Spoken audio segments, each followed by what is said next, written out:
Hello बच्चों, welcome to Pandey classes. अगर आपने अभी तक हमारे चैनल को सब्सक्राइब नहीं किया है तो चैनल को सब्सक्राइब कीजिए और बेल आइकॉन को प्रेस करना ना भूलें हमारे लेटेस्ट वीडियो सबसे पहले देखने के लिए।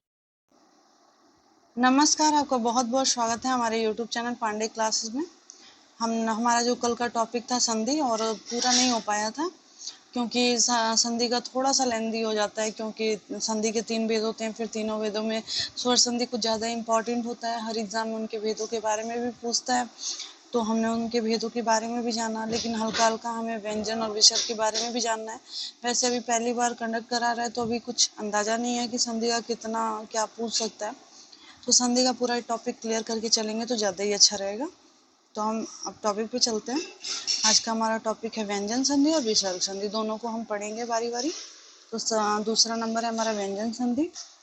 देखिए, व्यंजन का व्यंजन से या व्यंजन का स्वर से या स्वर का व्यंजन से मेल होने पर जो भी विकार उत्पन्न होते हैं उन्हें व्यंजन संधि कहते हैं। ठीक है, या तो व्यंजन का व्यंजन से हो, या व्यंजन का स्वर से हो, या स्वर का व्यंजन से हो, उसे ही व्यंजन संधि कहते हैं। जैसे दिक प्लस गज है, तो देखिए यहाँ पे क और ग दोनों ही व्यंजन है, और व्यंजन होने के बावजूद यहाँ पे मेल हुआ है। उसमें हमारा स्वर था तो स्वरों का मेल हो रहा था, इसमें व्यंजन का भी हो सकता है, व्यंजन का स्वर के साथ भी हो सकता है। तो यहाँ पे हमें साफ साफ स्पष्ट हो जा रहा है।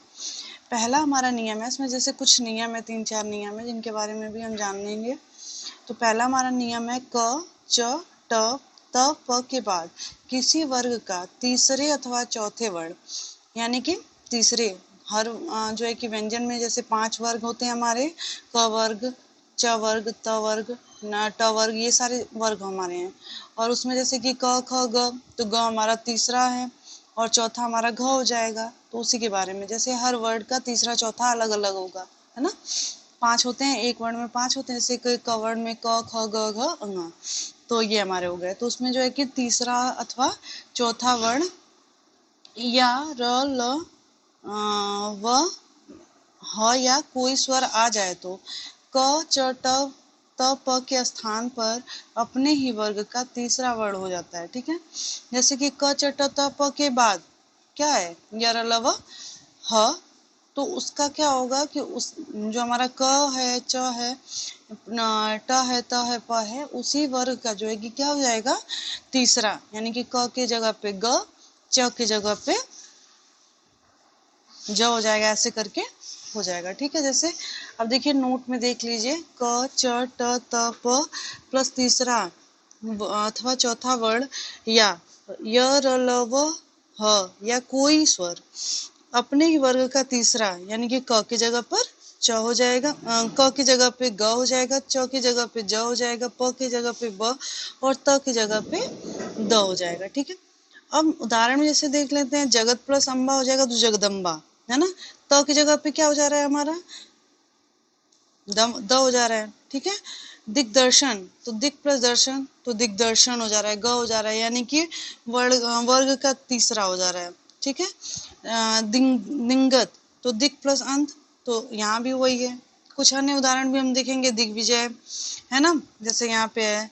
फिर यहाँ पे है सत प्लस आत्मा तो सदात्मा, है ना। दूसरा नियम है क, च, ट, त, प के बाद या न या म आ जाए तो, यानी कि न या म आ जाएगा तो क, च, ट, त, प के स्थान पर अपने ही वर्ग का पांचवा, यानी कि क की जगह पर अंगा, च की जगह पर इया, ट की जगह पर र और त की जगह पर न और प की जगह पे म हो जाएगा। ठीक है, यानी कि क, च, ट, त, प प्लस न या म आ जाए तो अपने वर्ग का पांचवा हो जाएगा। ठीक है, समझ में आ गया होगा आपको।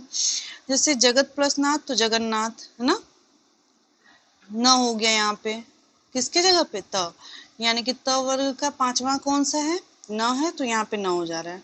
उत प्लस नयन तो उन्नयन, तो त का पांचवा वर्ग हो जाएगा हमारा उस वर्ग का न, तो यहाँ पे उन्नयन हो जाएगा। कुछ अन्य उदाहरण जैसे हैं हमारे जगन माता, हाँ, श्रीमन नारायण, तो ये सारे हो जाएंगे एग्जाम्पल में।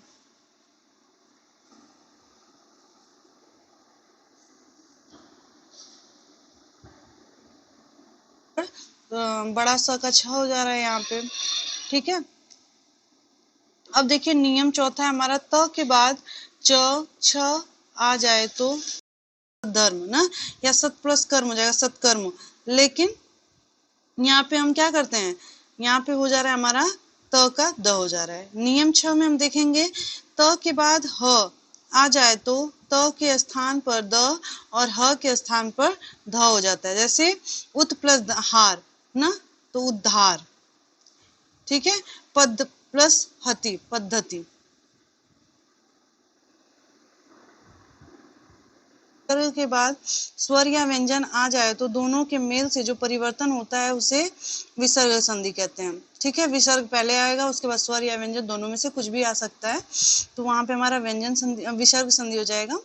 ठीक है, पहला नियम हमारा, यदि विसर्ग के पहले अ हो और विसर्ग के बाद तीसरा, चौथा, पांचवा वर्ण हो, या य र ल व ह हो या अ हो, तो विसर्ग का ओ हो जाता है। जैसे कि हम क्या कर लेंगे, यश यशा प्लस दा, तो यशोदा हो जाएगा। ठीक है, यहाँ पे अह प्लस द हो जा रहा है तो ओ हो जा रहा है। ठीक है, विसर्ग के पहले अ हो प्लस, जैसे यहाँ देखेंगे, यहाँ हमने मेंशन भी किया हुआ है कि विसर्ग के पहले अ हो प्लस तीसरा, चौथा, पांचवा वर्ण हो, तो य र ल व ह हो या अ, तो इसका क्या हो जाएगा, ओ हो जाता है। जैसे कुछ अन्य उदाहरण है, मनोच्छेद, मन प्लस उच्छेद ना, रजोगुण, रज प्लस गुण, रजोगुण, ओ हो जा रहा है यहाँ पे। और दूसरा नियम है, यदि विसर्ग के पहले ई, बड़ी ई, उ, बड़ा उ हो और विसर्ग के बाद तीसरा, चौथा, पांचवा वर्ण हो, या य र ल व ह हो, तो विसर्ग का र हो जाता है। ठीक है, जैसे हम आशीर्वाद का हम जानते हैं, हमेशा पूछता है कि आशीर्वाद में कौन सी संधि है, तो सदैव हम अगर ये नियम जानते रहेंगे तो हमें कभी भी कंफ्यूजन नहीं होगा, हम हमेशा उसी पर टिक करके आएंगे कि विसर्ग संधि है। तो विसर्ग के पहले ई, बड़ी ई, उ, बड़ा उ हो और प्लस क्या हो उसके बाद तीसरा, चौथा, पांचवा वर्ण हो किसी भी वर्ग का। ठीक है, तो या और, जैसे ये तो वर्ग हमारे 5 ही हैं। ठीक है, और हमारे य र ल व ह हो तो र हो जाता है। ठीक है, निर्भय, नी प्लस भय, निर्भय। और कुछ अन्य उदाहरण में जैसे दुर्घटना है, आविर्भाव है, ये सारे भी उदाहरण है इसके। हो जाएगा, बड़ा श हो जाएगा। जैसे दु प्लस शासन, तो उ प्लस श मिलकर के बड़ा स हो जा रहा है। ठीक है, नि प्लस छल तो निश्चल ना, मन प्लस चेतना तो मनुष्य चेतना ना, नि प्लस चय तो निश्चय हो जाएगा। अब नियम नंबर 4 है, पहले स्वर का पहला स्वर हो प्लस त, थ, जैसे विसर्ग के बाद हमारा कुछ भी विसर्ग प्लस हमारा त, थ, स हो।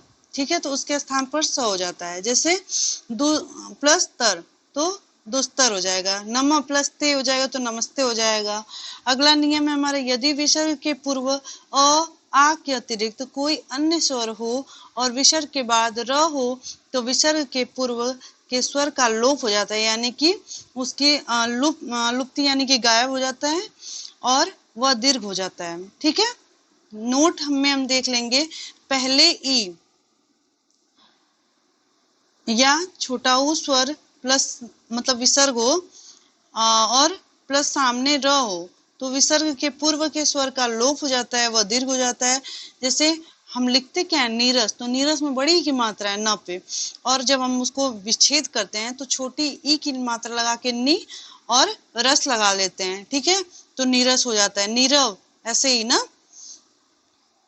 जैसे नीरज में भी यही हो जाएगा। संधि के अन्य उदाहरण जैसे आत्मोत्सर्ग, आत्मा प्लस उत्सर्ग है, प्रत्यक्ष है, प्रति प्लस अक्ष है, तो ये सारे हमारे हैं। आज तो हमारा संधि जो है कि कंप्लीट हो गया। नेक्स्ट वीडियो में नेक्स्ट टॉपिक के साथ मिलेंगे। बाकी आपका सहयोग चाहिए। अगर आपको वीडियो अच्छा लगा हो तो लाइक करिए और लाइक करके शेयर जरूर करिएगा अपने फ्रेंड्स को, क्योंकि आजकल सभी लोग प्रिपरेशन कर रहे हैं।